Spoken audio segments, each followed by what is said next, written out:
نحمده ونستعينه ونستغفره ونعوذ بالله من شرور أنفسنا ومن سيئات أعمالنا من يهده الله فلا مضل له ومن يضلل له فلا هادي له وأشهد أن لا إله إلا الله وحده لا شريك له وأشهد أن محمدا عبده ورسوله صلى الله عليه وسلم يا أيها الذين آمنوا اتقوا الله وقولوا قولا سديدا يصلح لكم أعمالكم ويغفر لكم ذنوبكم ومن يطع الله ورسوله فقد فاز فوزا عظيما ثم أما بعد فإن أصدق الحديث كتاب الله وخير الهدي هدي محمد صلى الله عليه وسلم وشر الأمور محدثاتها وكل محدثة بدعة وكل بدعة ضلالة وكل ضلالة في النار.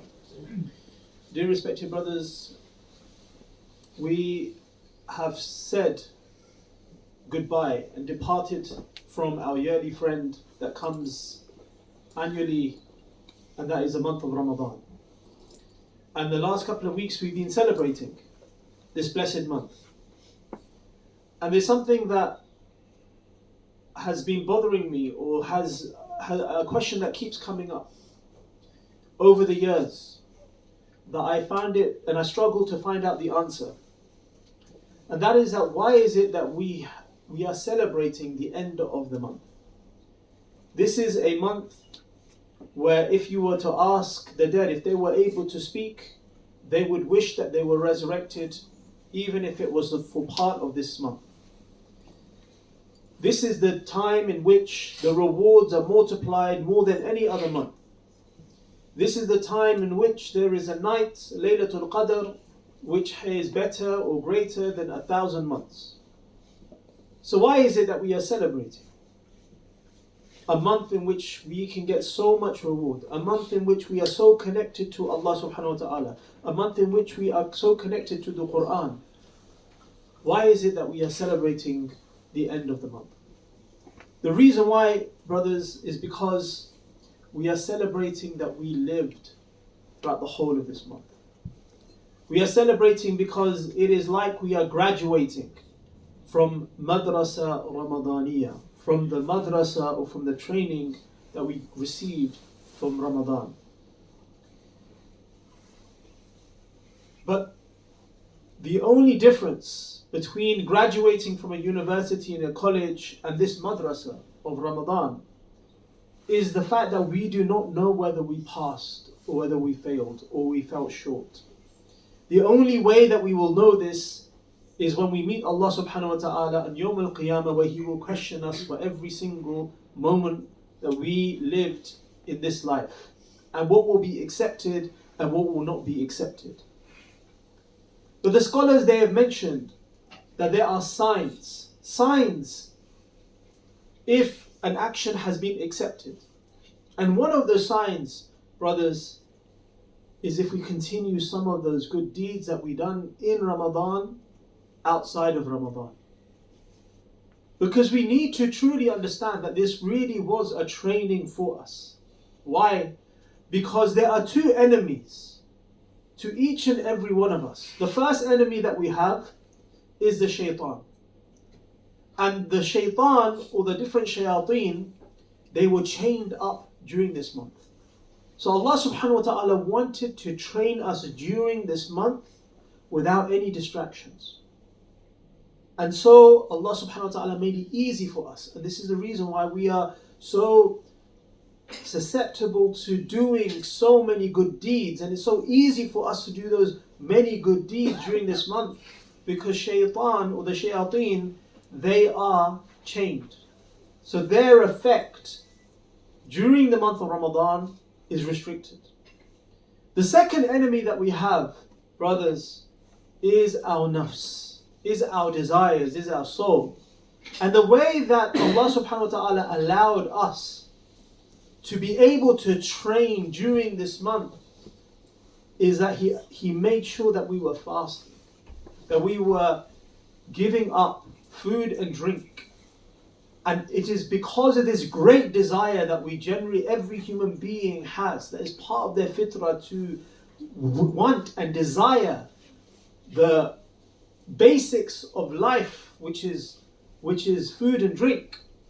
Allah subhanahu wa ta'ala suppresses our desires and our soul. It is like He is saying to us that you were able to do so many things that in your mind you thought were impossible. But in the month of Ramadan, you were able to do it.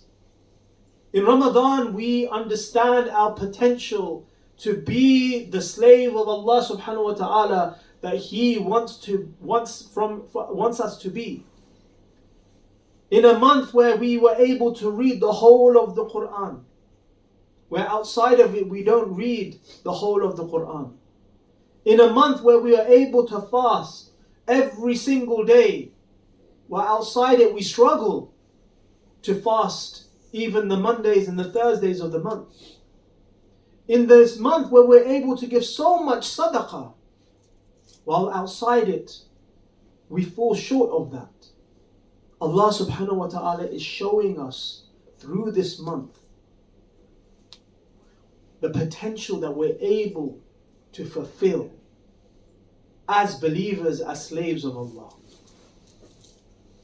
So there are a number of actions that we should be doing, brothers and sisters. We're not able to replicate Ramadan throughout the whole of the year. And this is not what anyone has actually mentioned, that you need to do Ramadan every single month of the year. Because this is something which is very difficult. And sometimes it's very important to understand that when a person goes into the deen hard, they come out of the deen hard. And this is the reason why when we do certain actions, when we're trying to develop our souls, because the soul is very delicate, it's very fragile. If we were trying to develop it, then we need to do things slowly. To do things bit tadarruj, by doing things gradually. And this is one of the reasons when there's a number of verses in the Quran that are very difficult, to understand. Like, why does Allah subhanahu wa ta'ala mention this? And so there's one example of this where Allah subhanahu wa ta'ala says, La uqsimu biyawm al-qiyamah. Allah subhanahu wa ta'ala, He swears by the day of judgment. And then He goes on to describe the day of judgment. How the sun and the moon, they will come together and there will be complete and utter chaos on the earth.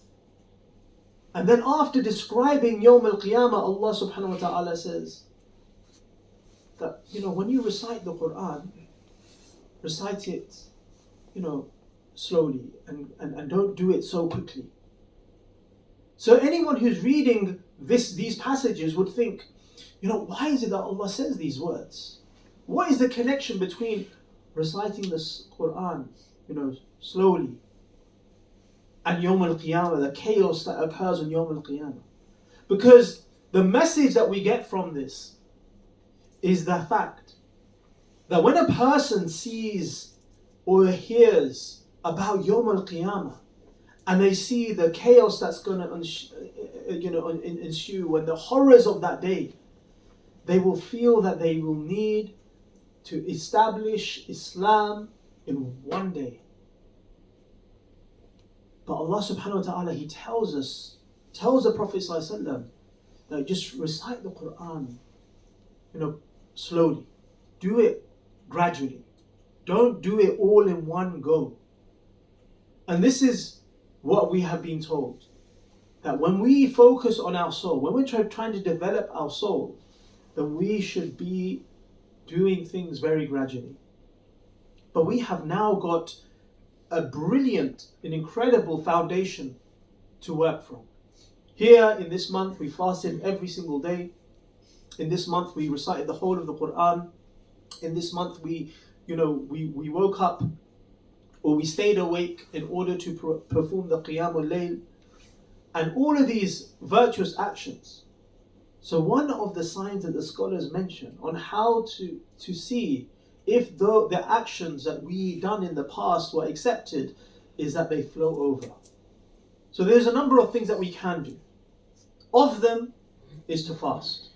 And subhanAllah, one of the blessings of this month is that the Messenger of Allah sallallahu alaihi wasallam, he said that the one who completes the fasting of Ramadan, whether it be the 29 or the 30 days of Ramadan, and then they add to this in this month, in the month of Shawwal, 6 days, then they will get the reward of fasting the whole of the year. Now this is incredible. From one perspective and from another perspective, it doesn't make sense. And I'll explain why it doesn't make sense. Because if a person does the 30 days of Ramadan, and then a person does the 6 days of Shawwal, that's 36 days. And we know in Islam that every single action is multiplied by 10. So you're going to get 360 days of reward of fasting. That is amazing. But what's the difference, or what's so special about this hadith, where a person does 30 days of Ramadan and the 6 days of Shawwal, in comparison versus 36 random days outside of Ramadan and Shawwal? Because it seems as though there's no difference. So what makes this particular virtue, this particular hadith, so special? Ibn Rajab al-Hanbali rahimahullah mentioned something very powerful, something very beautiful. And he said, what is so special about this hadith is that when a person fasts the 30 days of Ramadan, or the 29 days of Ramadan, and the 6 days of Shawwal, then it is like they will get the reward of fasting the whole of the year as though it's Ramadan. As though they are fard or wajib siyam. This is the difference between fasting the 30 days of Ramadan and the 6 days of Shawwal in comparison to 36 random days during the Islamic calendar. And this makes complete sense. So this is something that we should all do, brothers. That now we have fasted for 30 days, let us now do the 6 days of Shawwal. And in order to make it easier for you, maybe you can do Mondays and Thursdays, so you can get an extra reward, or do the 3 days, the Yam al-Bid, the 3 white days of the middle of the month, to make it, to even increase the reward. But these are things within our reach. These are things within our reach. No one should say, these days they're too difficult. It's too difficult to do. No, how can you say it's too difficult to do when you just done 30 days? This is the first thing. The second thing, brothers, is that now you have got into the habit of reciting so much Quran during this month. Don't neglect the Quran. Do not neglect the Quran. You don't have to necessarily recite the whole juz, but have a target on how much Quran you want to recite. And then divide that by the number of pages it will take you in a day to reach that target. And by doing this, because one of the reasons why it's so easier to recite the whole of the Quran in Ramadan, because we know we have a target of 1 juz a day. That's it. But if you live with targets, then you will be able to achieve so much. Don't just recite, I'm going to do like 1 page here, 10 pages there, 2 pages here.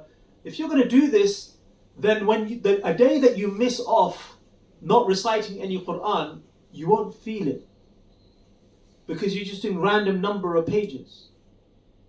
But you should live with having these particular targets. سبحانك اللهم وبحمدك أشهد أن لا إله إلا أنت أستغفرك.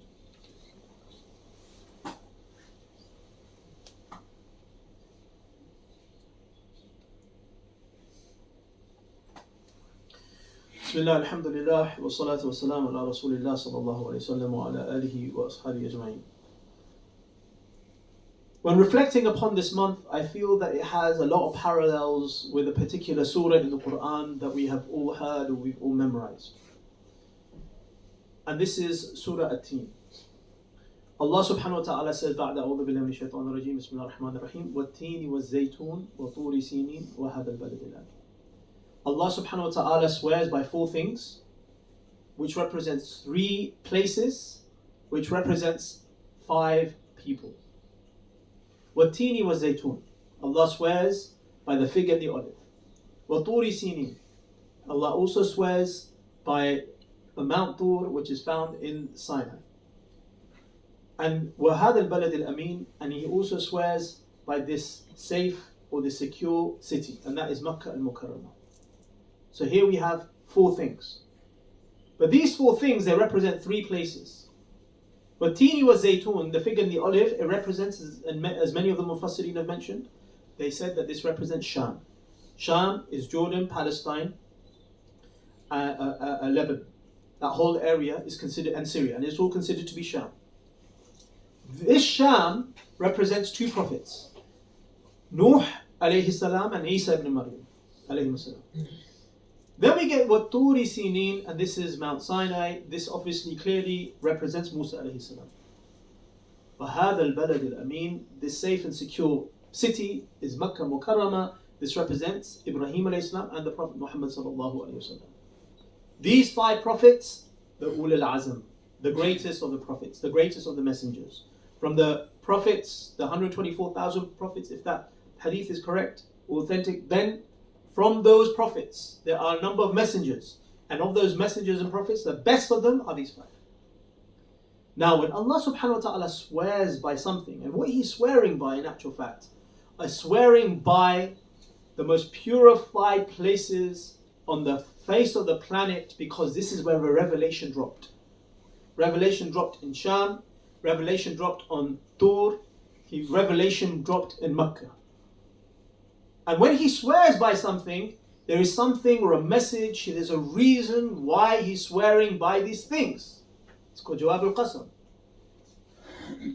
إِنَّا خَلَقْنَا الْإِنسَانَ فِي أَحْسَنِ تَقْوِيمٍ. Allah subhanahu wa ta'ala wants to drive home the message of what? That He has created humankind in the best stature, in the best possible position or nature.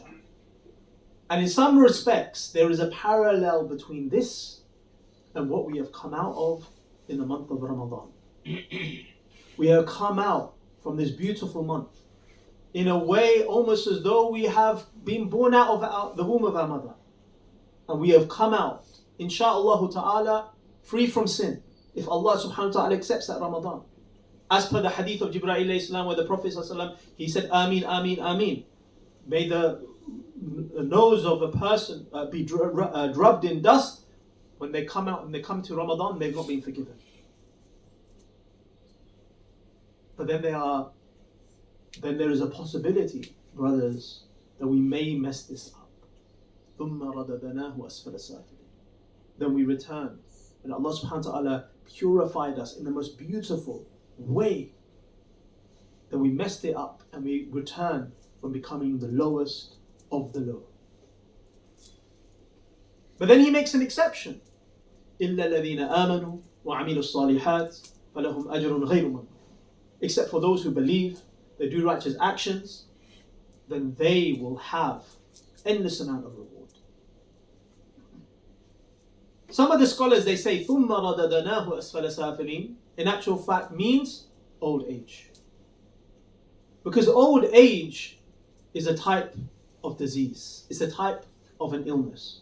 One time, my friend, he was praying next to his father. His father, he can walk around, he's mobile, but he cannot make sajda.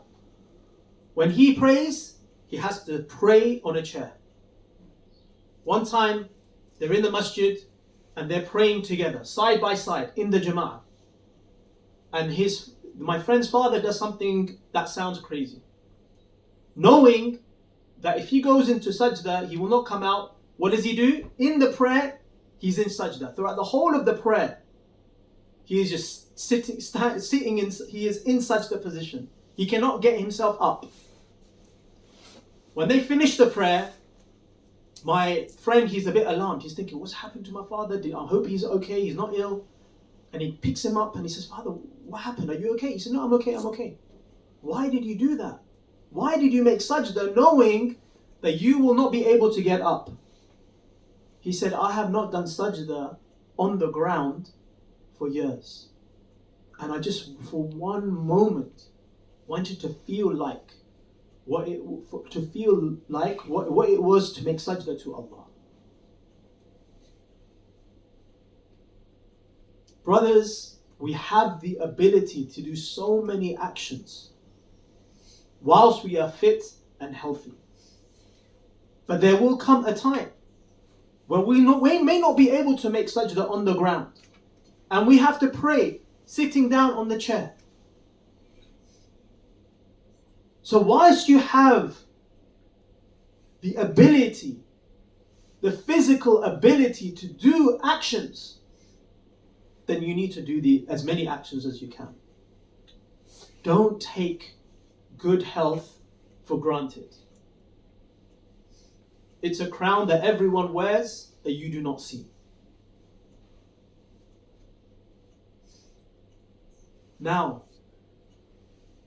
based on this, what do we do post-Ramadan?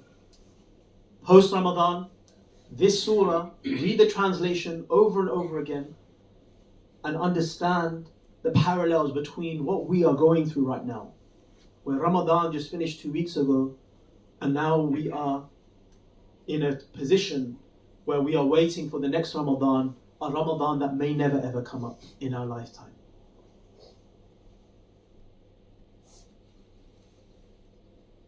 One thing that I also wanted to mention before I end the khutbah, although it's not connected to the topic of today, but sometimes it's important to mention some things that are happening locally. I'm from Wembley, and Wembley is around the corner from all of us here in Edgware. And we heard the news of the judge ruling against the parents of a student who was not allowed to pray. Now, it's really important, brothers, that whenever something affects the whole of the Muslim community, it's really important that we do not do things as an individual, and we try to seek the advice of scholars, from lawyers, before taking people to court.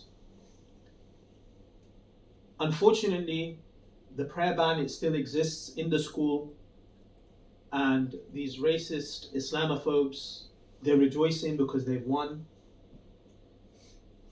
And inshallah, we're hoping that this court ruling doesn't have a precedence in other schools. Partly because this is a unique school. This is the strictest head teacher in the world. She's very open and very proud about that title. Whilst most head teachers, they're very accommodating. And also, it's so-called secular school, which is strange because they still celebrate Christmas. So there's a clear discrimination. I don't know how the judge ruled against the Muslim parents.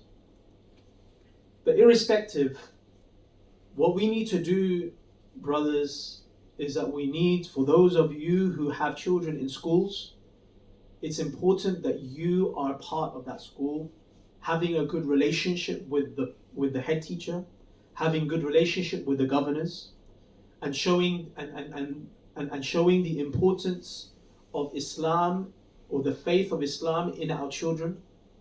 And by doing this, inshallah, they won't stop our children from praying, from something which is within the law. It's not against the law to do this. But as a community, it's really important that we start to mitigate things like this happening.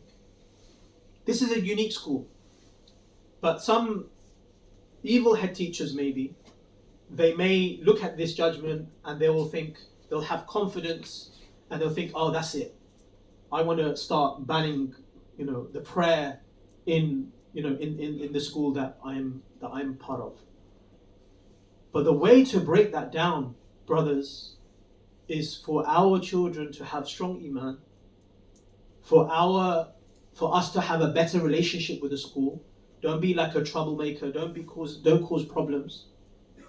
Do things for the school where you become so valuable that they will start listening to things that will help us or help you and your children become ambassadors of the school.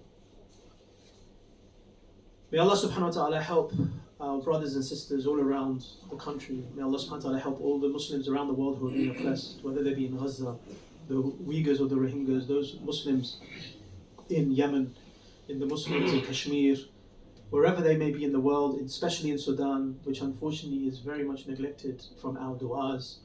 May Allah subhanahu wa ta'ala help them all. Subhanakallahumma wa bihamdika, ashhadu an la ilaha illa anta, astaghfiruka.